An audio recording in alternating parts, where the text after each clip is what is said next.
If you're exhausted, it's not because life is too hard, it's because you're fighting things you can't control. And no one ever tells you that. Have you ever felt like this? You wake up and do everything right. You try to stay positive. You try to be strong. You try to control yourself. But the harder you try, the more drained you feel. Not because you're weak, but because you're using the wrong philosophy to live. More than 2 years ago, people with no social media, no podcasts, no modern self-help faced war, loss, exile, death, and still kept inner calm. They were the Stoic philosophers. In this video, we're not reading quotes for fun, not hanging pretty words on the wall, not sharing them to look deep. We're going to break each quote down, bite them, understand why it's true, and most importantly, how to apply it to your real life starting today. Every quote you're about to hear on help someone survive prison, face death without fear, hold their mind steady while the world collapsed, and if you listen slowly and know, one of them will hit the exact issue you've been avoiding. Stay until the end of each section, because after every analysis, it's if you want very small exercise, but if you actually do it, your life will start to feel lighter. Not because the world changes, but because you change how you stand in it. If you're ready, let's begin with the first group, a life unexamined, is it worth living?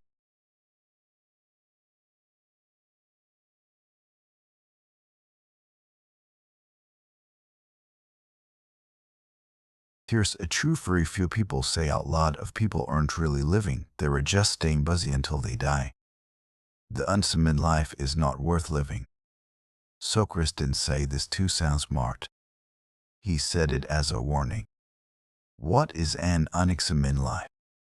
It's when you live by other people's expectations, chase goals you never chose, repeat the same day, and call it fine. You don't ask, what am I living for? Is this really mine? And so, 10 years pass quickly. But inside, you're still standing still. Stoicism doesn't demand that you become more successful. It demands that you become more honest with yourself.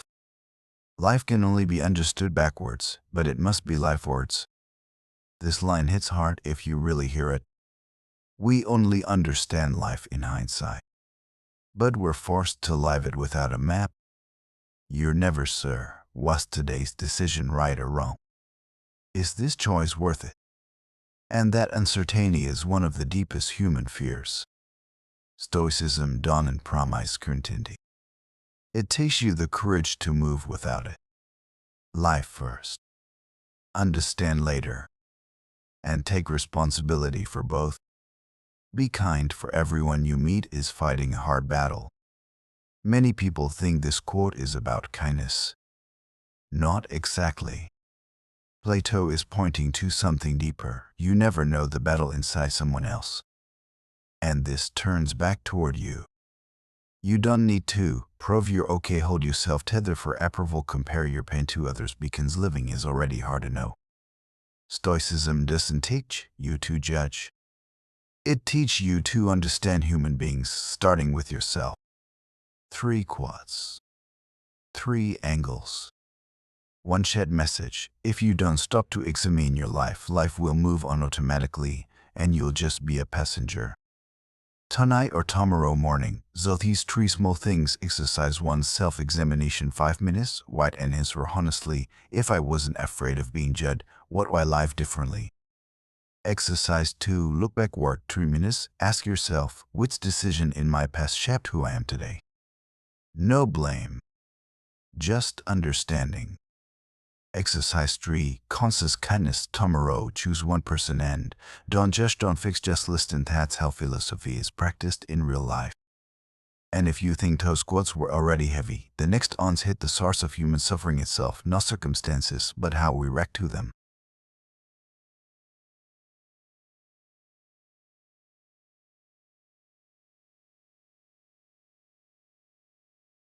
Here is an uncomfortable truth: life's done hurt you. Your interpretation of it does. It's not what happens to you, but how you react to it that matters. This quote is averse and rarely understood. Epictetus is not saying, just be positive. He's saying, your reason is a choice, not a reflex. Between an event and your emotion, there is always a small gap. And in that gap, you have freedom. Stoics call this self-mastery, the power not to be dragged by the world. It's not easy, but it's trainable.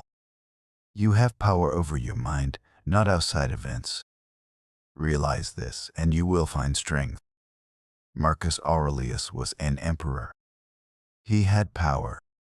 Yet what he emphasized was this: external power doesn't save you from suffering. Only inner powers us. You can control what others think, what happens tomorrow, whether life is fair, but you can always control how you label events, the story you tell yourself, and that story decides whether you stay calm or collapse. Stormer, world, whether you stay calm or whether life is rife. We suffer more often in imagination than in reality. Listen to this one slowly. You suffer over what hasn't happened, conversations that don't exist yet, worst-case scenarios in your head, and you experience pain before pain is even necessary. Stoicism doesn't tell you to stop thinking. It tells you, don't live in the future through fear. Because when things actually happen, you're usually stronger than you expect. He who fears he will suffer already suffers because he fears. This line ends Group 2 brutally. Fear doesn't just prepare you for suffering. It creates suffering right now. You haven't lost anything yet, but you've already lost sleep, peace, the present moment. Stoics see fear as emotional debt paid in advance, and most of that debt never needs to be paid. 4 quotes. 1 core truth: you don't suffer because of life. You suffer because of how you think about life. And the good news: the mind can be trained. Let's move straight into practice. Exercise 1: separate event interpretation. During the day, when something upsetting happens, white event, what actually happened, facts only. Interpretation, the meaning I'm listening to it. Notice most suffering lives in the second line. Exercise 2: limit imagination. 5 minutes. Ask, is this guaranteed to happen? If it does, can I handle it?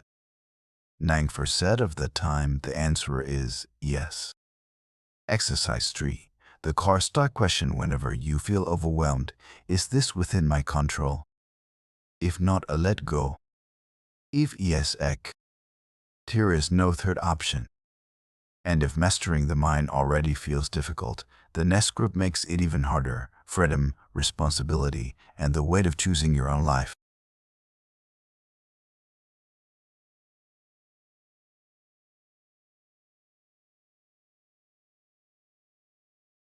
Here is something no one says clearly enough: freedom doesn't make you happier.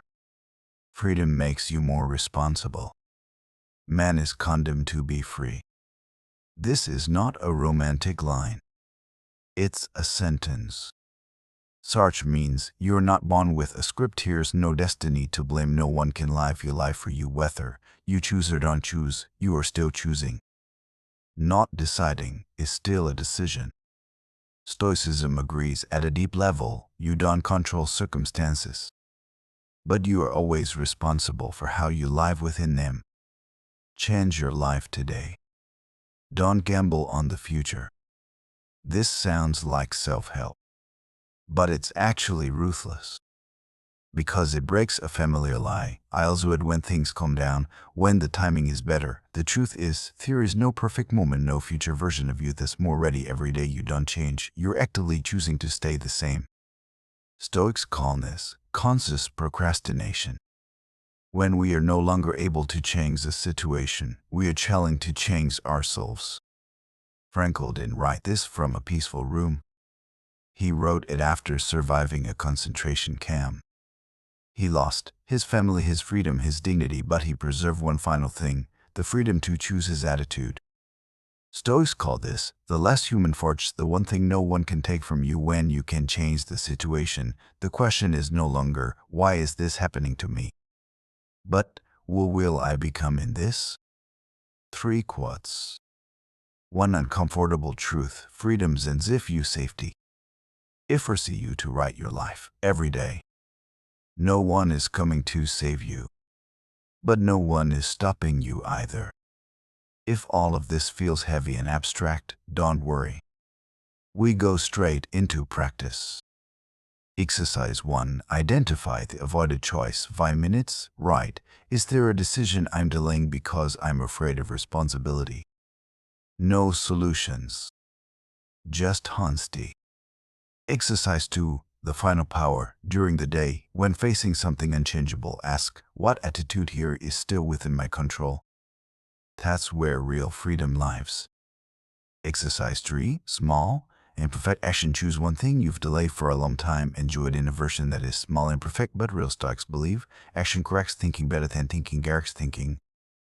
And if these quotes feel heavy, the next ones won't make it lighter. That's Stoicism. Because now we move toward what no one can avoid: pain, struggle, and the reason to keep going anyway.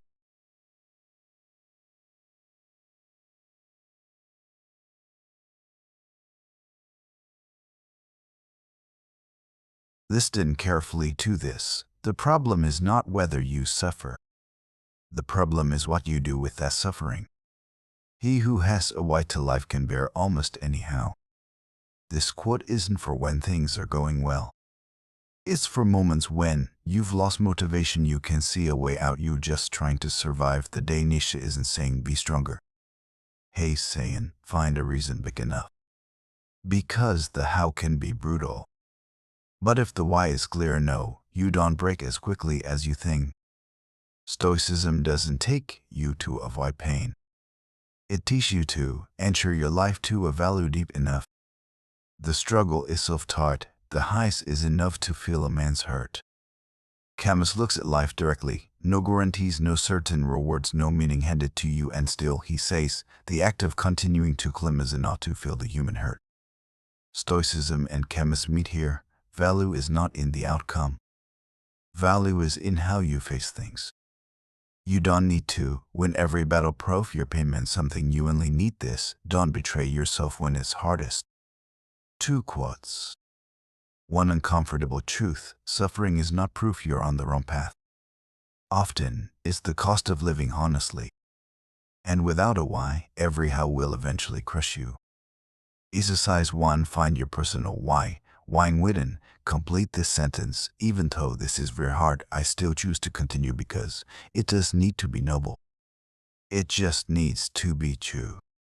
Exercise 2. Reframe suffering. During the day, when something difficult happens, say quietly, this is the price I pay for living by my values. Pain placed correctly is no longer meaningless. Exercise 3. Honesty in struggle. Ask yourself, in this situation, what action helps me respect myself the most? Not perfect. Just not self-betrayal. We've just moved through quotes about facing pain. Now we come to a group out: letting go. Letting go of what no longer fits. Letting go of the illusion of control. Letting go of old versions of yourself.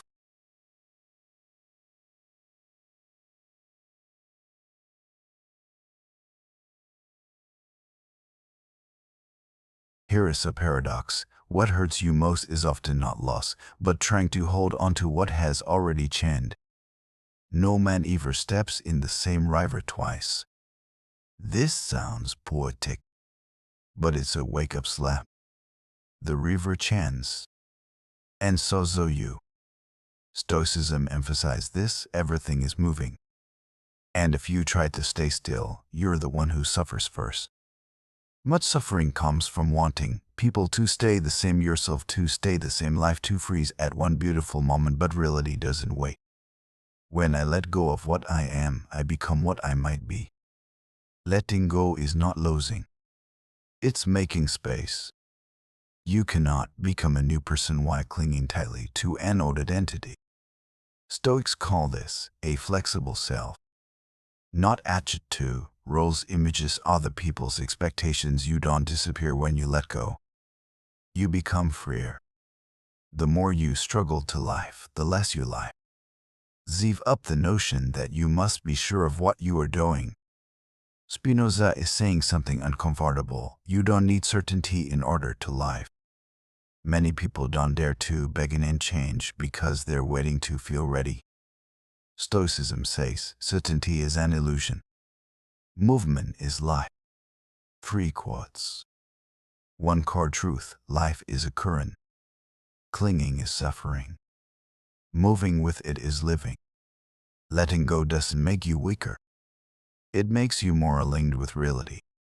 Exercise 1. Identify what has changed. 5 minutes. Right. What in my life has changed, but I'm pretending it hadn't?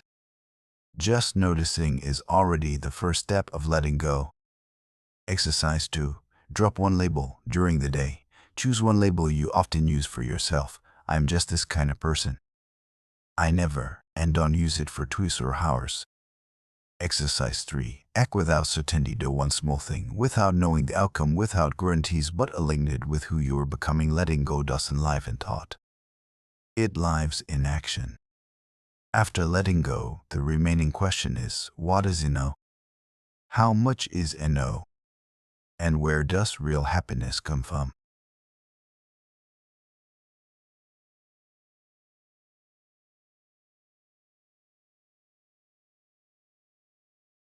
Here is a bitter paradox. Never have humans had so much, and never have they felt so not enough. A man can know what he wants, but not want what he wants. Listen closely. You can make more money, achieve more, have more options, but you can't directly control your desires. Stoics understood this deeply. If you don't learn to manage desire, you become a slave. Desire never says, that's enough. It only says, just a little more. Happiness is not an ideal of reason, but of imagination. This flips everything. You don't suffer because you lack happiness. You suffer because you imagine a version of happiness that doesn't exist. Someday, when I'm richer, when I'm more stable, when everything is in place, I call this indefinitely postponed happiness. Reason helps you live correctly. But imagination, if unchecked, says you're never satisfied with the present. He has the most who is content with the least. Diogenes was not poor. He chose simplicity. Not because he hated comfort, but because he understood the less you need, the harder you are to take from. Stoics don't oppose success. They oppose dependence, fear of loss, tying your worth to things that can disappear. Enough is not a number. Enough is a mental state. 3 quotes. One hard truth: you don't lack happiness. You are chasing the wrong definition of it. You don't need more. You need less dependence. Exercise 1. Inventory your desires. 5 minutes. Right now, I believe happiness will come when. 10. Ask, if that never happens, do I still have value? Exercise 2. Reduce one dependency. 20 hours. Choose one thing you rely on. Social media, prize, validation, and cut it in half today.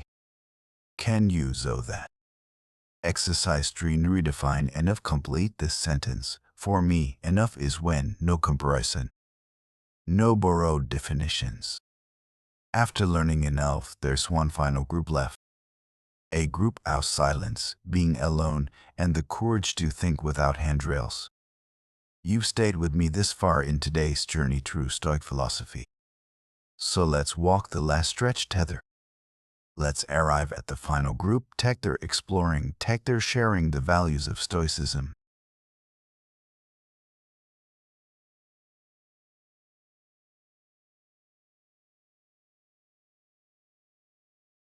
Here's something we do all the time, but rarely notice. We escape ourselves through noise.